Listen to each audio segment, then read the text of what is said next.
we're going to wade into some very dangerous territory here, because people will make judgments about what I'm going to say, but I just haven't gotten to this yet this week. It's been a big story in the media, and that is Megyn Kelly.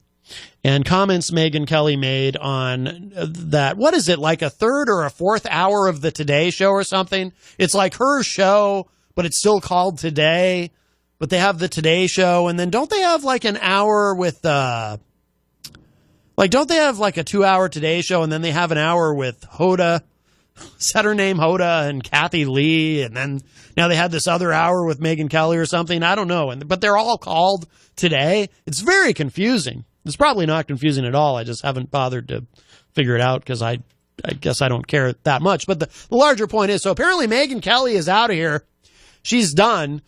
And I made comments on Facebook. I shared out an article, and someone had written an opinion piece for the Washington Post.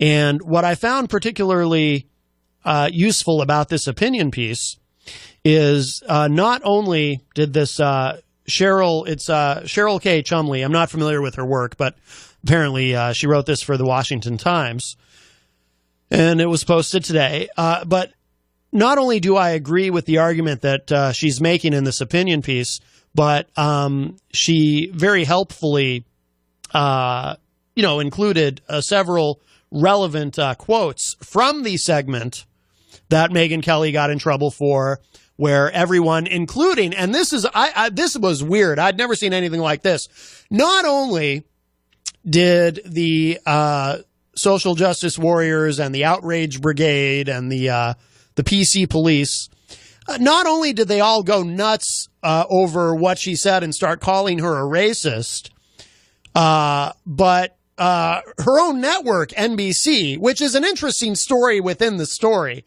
and apparently a lot of the internal antipathy toward Megyn Kelly going on in the news division at NBC. They hung her out to dry on their shows, on their various news shows, doing segments about her as though she was still working for Fox News or something.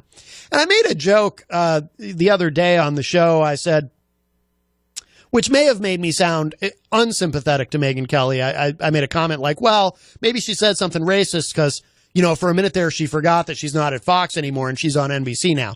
And it was a joke, but that joke belies how I really feel about this. And I have a tremendous amount of sympathy, actually, for Megyn Kelly and the way she's been smeared. And here's why. So the narrative immediately in the media became, Megyn Kelly is a racist. She defended blackface. Here's the problem. That's not what she did, and that's not what she said. And you have to take her comments wildly out of context in order to come to that conclusion. Now, I don't know how people are going to react to me saying this. Probably not well, because there are very, very few people defending her. And by the way, some of that might be because people on the right who normally tend to, I'm far from a conservative. If anything, a lot of people think I'm a liberal. I don't think I'm nearly as liberal as people think I am, but I do hold, quite a few liberal positions, and I do spend a lot of time criticizing Republicans, but a lot of that is because, for the most part, that's who's in charge right now. I'm an independent, and I criticize everybody. And I do criticize the left when I feel it's warranted. But what I'm noticing is even people on the right who tend to push back against PC culture have not, to a large degree, to a small degree, but not to a large degree, come to her defense, which is interesting. But I think some of that might be because there's still a grudge against her for leaving Fox and going to NBC, for not getting along very well with the president back during those debates in 2016 and whatnot. I think a lot of people on the right and in conservative talk radio and whatnot still hold a grudge against her. But if you're a longtime listener, you know that the way I feel about political correctness is this.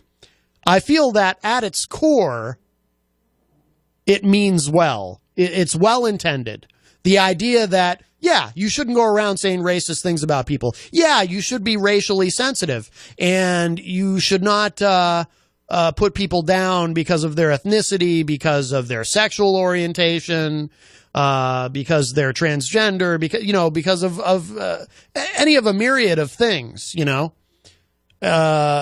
So I think political correctness at its core means well. Don't be a jerk. Don't be insensitive. Don't hurt people's feelings based on who they are because you yourself are freaked out by people who are different than you.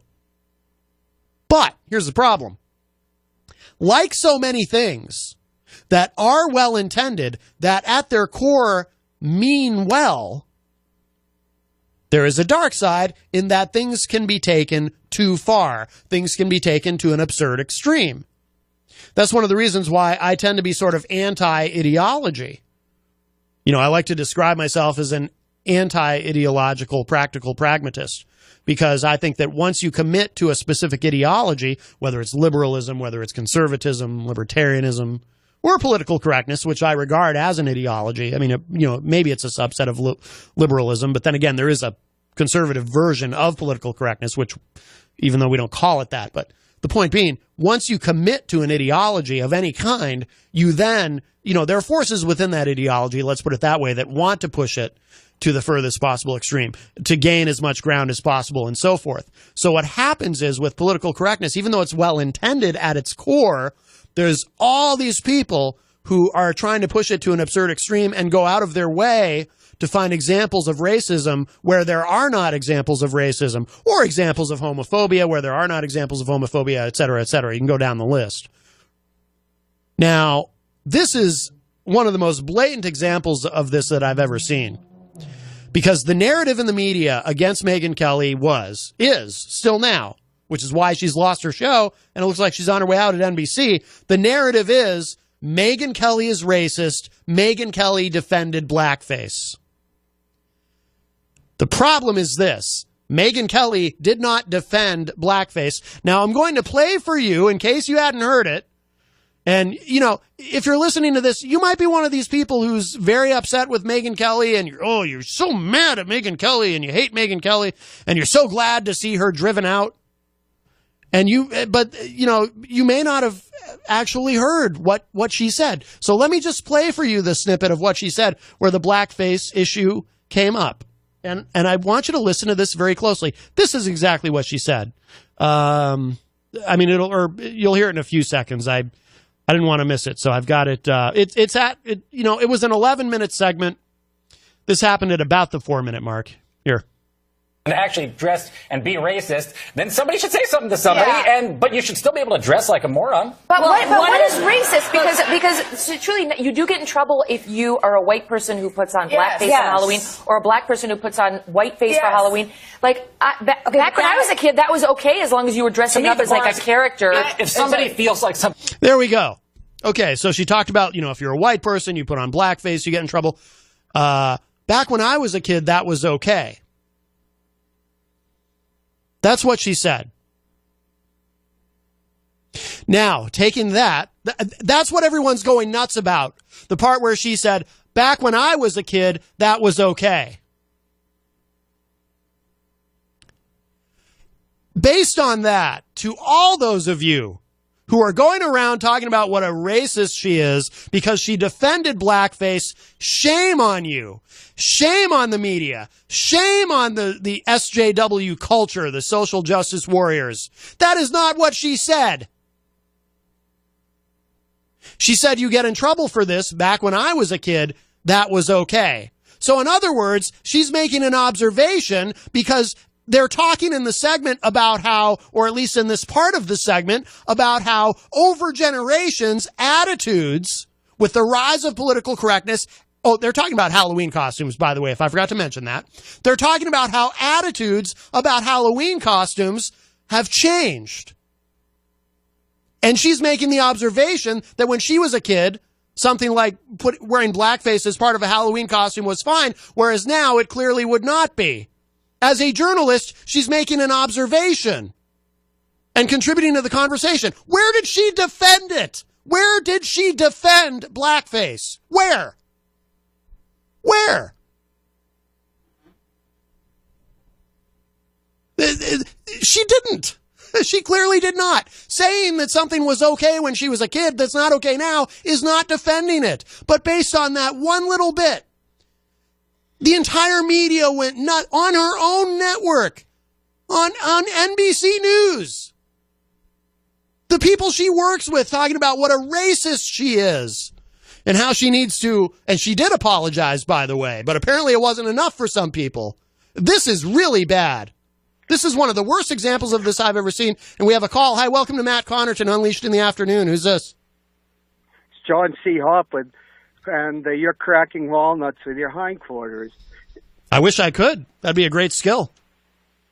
Maybe it would be, but, you know, when I was in kindergarten, somebody was dressed in blackface as Cassius Clay, which he was known then, and had a show, a nut show, that, of course, had a hole in it over his eye. And as a kid, you don't really know what's going on.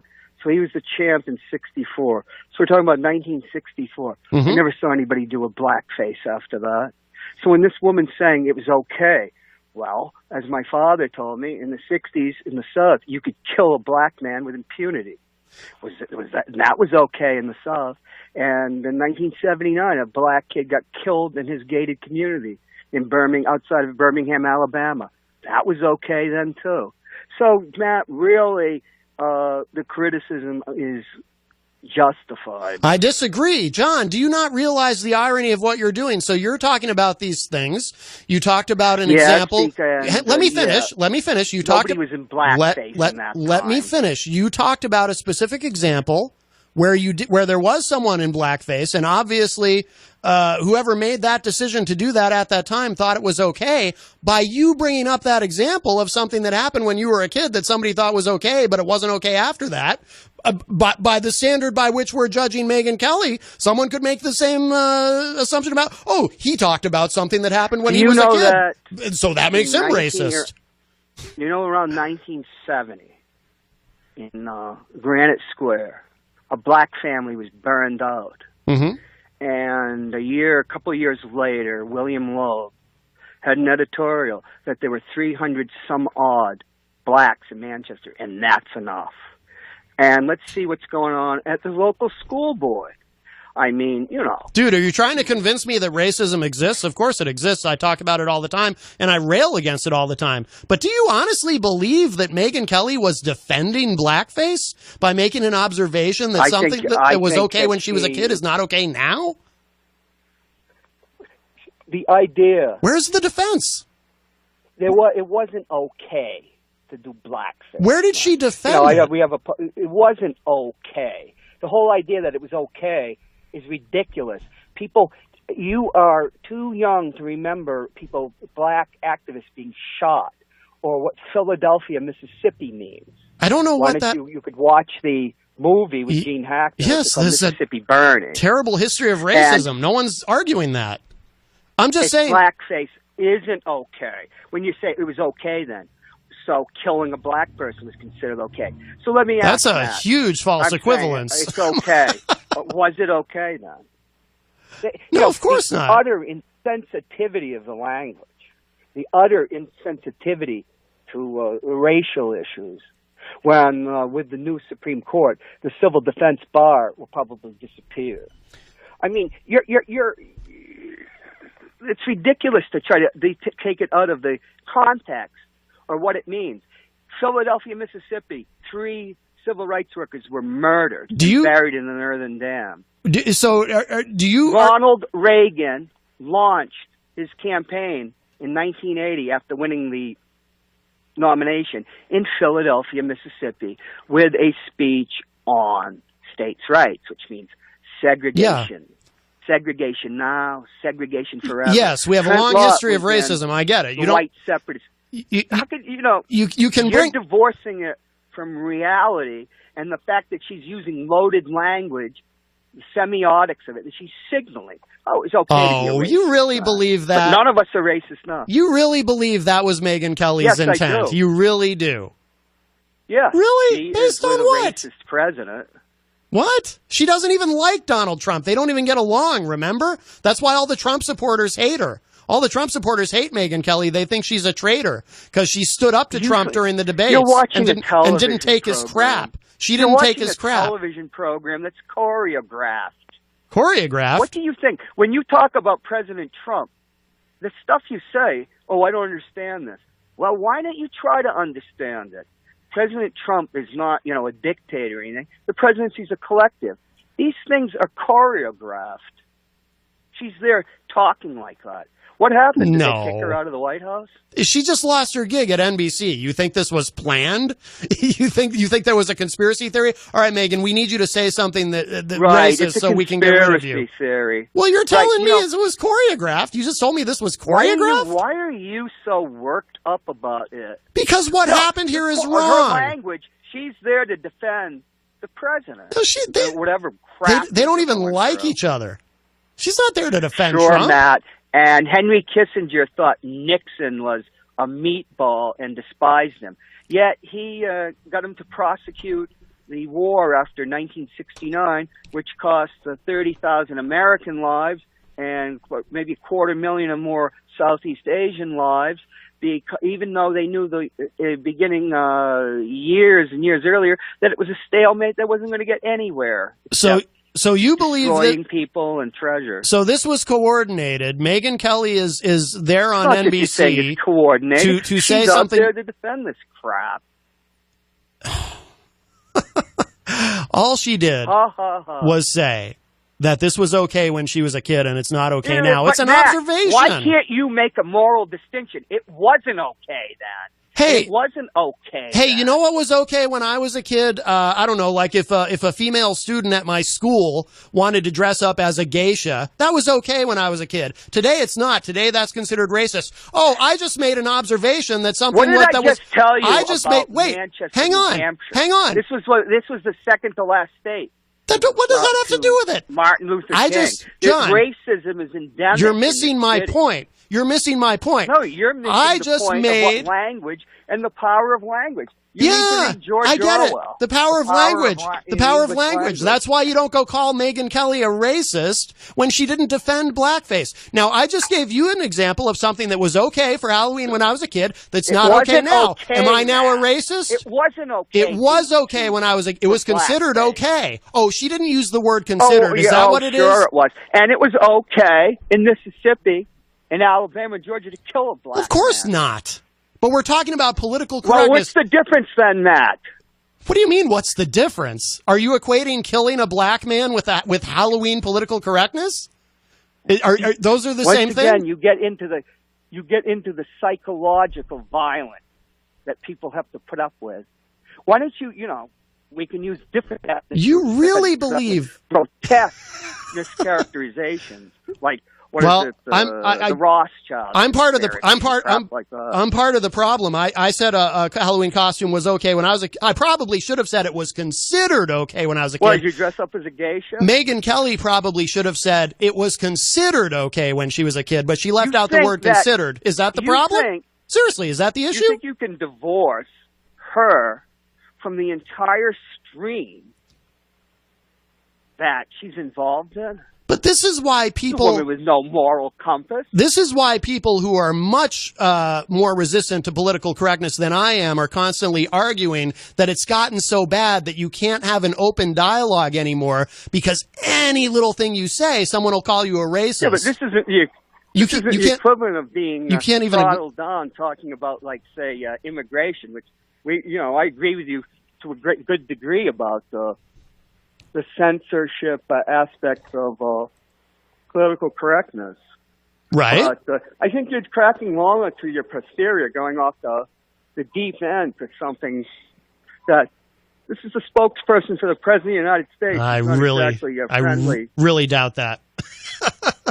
Why don't you make a little stretch here? Why is she at NBC? She should have stayed at Fox if that's her role. Because NBC's driven by advertising. What do you think, that it's all altruism? They gave us that fool because he could sell advertising. Well, I'm at the Walmart now. All right, John. Well, thank you for the call. Okay. But you're getting upset over really nothing. I don't think it's right. Like, it's not right. I think I am, or I wouldn't have called in to excoriate you. Well, I'm looking at all these delicious baked goods. I'm talking to talk radio. Yes. All right. Well, I'll let you get to your... Everybody wants to know why I'm talking. Now I'm in the produce section. All right. I don't want to get too fat. Well, I'll let you get to your produce and baked goods. Oh, boy. I think Dr. Cassell wants to weigh in on this, so we'll open up the line. Is he there? No, but he wants to call next. I remember the time he was there. Take care. Oh, yes. All right. Bye, John. All right. That is John Hopwood. That opens up a line, 603-250-6007. Dr. Cassell, if you'd like to call, feel free. But, I mean, John started, with all these examples of racism. Yeah, but really, Megyn Kelly is somehow there working for the president? No, I don't believe that at all. Hello, welcome to Matt Connarton Unleashed in the afternoon. Who's this? Yeah, this is Jeff Cassell. I was listening to John Hopwood, and I thought he was giving you a hard time, and you didn't deserve it. There were so many things to feel outraged about, and I kind of enjoyed your little rant about Megyn Kelly getting fired. I like Megyn Kelly, and I watched her on Fox. I thought she was a lot different than most of the Fox hosts. I agree. And so she was a breath of air for me on Fox. And I try to watch all the stations, get all the points of view. Yes. Which is very I helpful. agree with you. I think she was unfairly maligned, but she'd been having trouble with NBC. Her career really on NBC really never took off like it did on Fox. Yeah, no, that's true, and you could tell. I mean, the way they threw her under the bus, it was almost like they were waiting for an opportunity to. Because I'd never seen anything like this before. Where, even Fox wouldn't have done this to her, where on their own shows, they're just tearing her down and ripping her apart. And I don't think I've ever seen anything quite like that, where on one's own network, one of their hosts is just kind of eaten alive like she was. Really remarkable. I think she was one of the highest paid people. Yes, and that's one of the theories I've read, Jeff, is that there was a lot of resentment toward her. Within the offices of Rockefeller Center there at NBC News. There was a lot of resentment toward her, and this was an opportunity for those that resent her to get exact their pound of flesh, if you will. I think that she will find a place on some network. Maybe that was the wrong network for her. Yeah. Maybe it's the wrong viewership. Yeah, maybe, because like you said, her show never really caught on. And by the way, I'm not saying either that, that she hadn't said some really weird stuff about racism over the years. But, other things that she had said, I found more humorous just in their, the buffoonery of her comments than anything. Like, her comment about, Santa Claus is white. I remember that one, which is, you're talking about a fictional character. Santa can be whatever ethnicity you want, or her comment that Jesus is white. And it's like, well, I don't know too many white Middle Easterners, whatever. But I never found those things offensive. I just found them kind of dumb and ignorant. But like I said, she didn't defend blackface. She made an observation that things were and what I was trying to get across to Hopwood was, and I don't think he was hearing me, but I was saying, okay, so when I was a kid, just a random example, dressing up as a geisha was fine. If a girl wanted to do that, it wasn't considered offensive at the time, whereas now everyone would go nuts. And but by me saying that when I was a kid that was considered okay, does that make me racist by observing that something was okay when I was a kid, but it's not okay now? You know what I mean? Because by that, well, what she did was, you could go to a comedy show where the performer is a black comedian, and you're gonna hear a whole lot worse. Sure. Well, I mean, there are a lot that's of true. not just racial jokes, but absolutely racist jokes. Sure, sure.